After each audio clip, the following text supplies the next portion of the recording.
Here they have showing the Rochester and Southern passing the only depot left in Warsaw. Rochester and Southern currently owns this, and this video will be about working to preserve this, the work being done to preserve this depot, make sure it doesn't have the fate of the other two, which was demolition. There's some old Erie boxcars, I think they're Erie boxcars down there, that they use for storage, and they use a depot. Okay, that was a little 30-second intro, if you will, of what this video is going to be about. As I said in the video, that's the last depot left in Warsaw, New York. The Erie Depot. Conrail agreed to sell it to a preservation society. However, they required them to move it, and the preservation society just didn't have the capital to move a brick depot. So Conrail blew it up, the fate of many depots along Conrail, along the Erie line. And oddly enough, they destroyed the brick depot, but many of the wooden depots that are still along the route, and like in the recent train chase down to Corning, there's one shown in there. It shows the water tower base beyond it, and then that building with the two overhead doors in it, that's the old depot in Addison.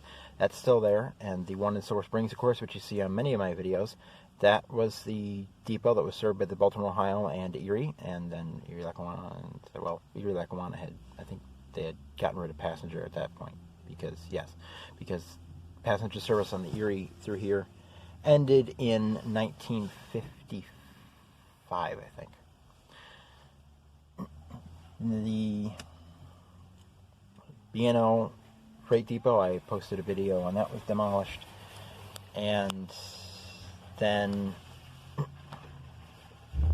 this is the only depot left. There were 4 depots in Warsaw. There was the Erie one up on the other hill. There was the passenger depot and a freight depot on the East Hill, which is where I was in this video, or I was filming in this video. And then there was the BRP, then B&O depot downtown, the freight depot, which will be on the modular layout I'm building. Now, they're working on trying to get the depot that I filmed up there. They're trying to get that preserved. They want to make sure that does not suffer the same fate as the other ones. Right now, it's currently owned by the Rochester and Southern, as I stated in the intro. The Rochester and Southern has agreed to sell the depot. However, they want them to move it. You know, if you look, pause it. If you go back to the intro, pause it, and look at the hill that's on. It goes down a sharp hairpin turn going north. You go towards the Erie, towards those boxcars. You'll see the road curving down. It curves around a hairpin turn. There's no way you can take that depot down that hill, and then it makes a right angle corner. Once you get around that hairpin switchback turn, then on the other side is the other way you could take it down, which might work better, but it's still a very steep hill, and there's some turns down there that might not be good for it. They could take it apart and move it that way, like they do at Genesee Country Village, but the depot should stay there. The depot should stay there. They want them to agree to let them keep it there, to let them buy land around it and keep it there, and hopefully that happens. There's parking there. There's land donated for the building to be put on, for the depot to be put on if they move it, but there's no reason why Rochester and Southern is insisting on them moving it. There are many depots.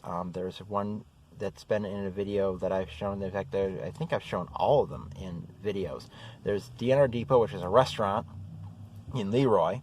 That's the old passenger depot. The old freight depot across the tracks from it. It was a bar that was it's a bar that it was recently shut down after there ended up being health reports of rats in foods and rat droppings in food, and they got shut down. And the Genesee County Health Inspector got investigated for that, I believe, because he was saying it was fine when, as soon as the New York State of Health people went in there and they saw it, it's like, there's no way you missed this. But yeah, that's an old freight depot. It's right next to the tracks, same as this depot. There's a plant business. I think it's at the crossing by Mumford. I filmed the train there, and I think I showed that depot in there. I think that's where that other one is.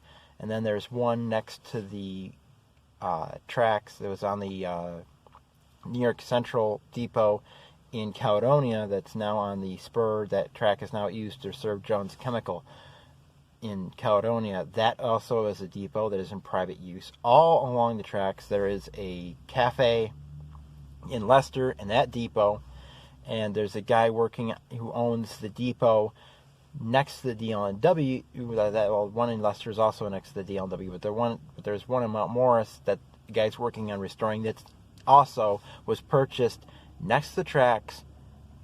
It stayed there. There's no reason for Rochester and Southern to move it.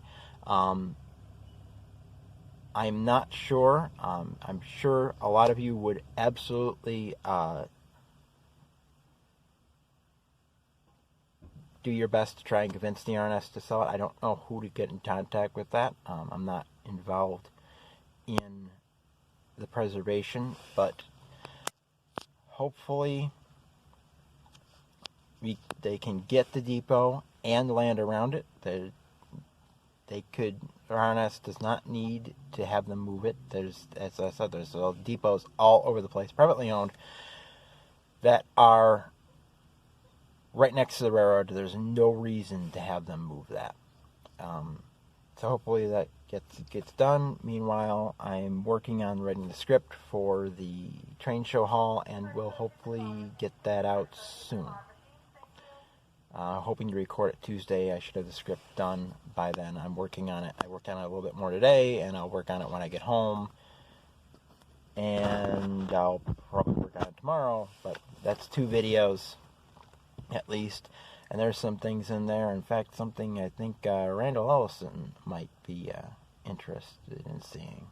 I think he's the one that's mentioned something like it a few times. But yeah, that's on that depot and future videos. Bye.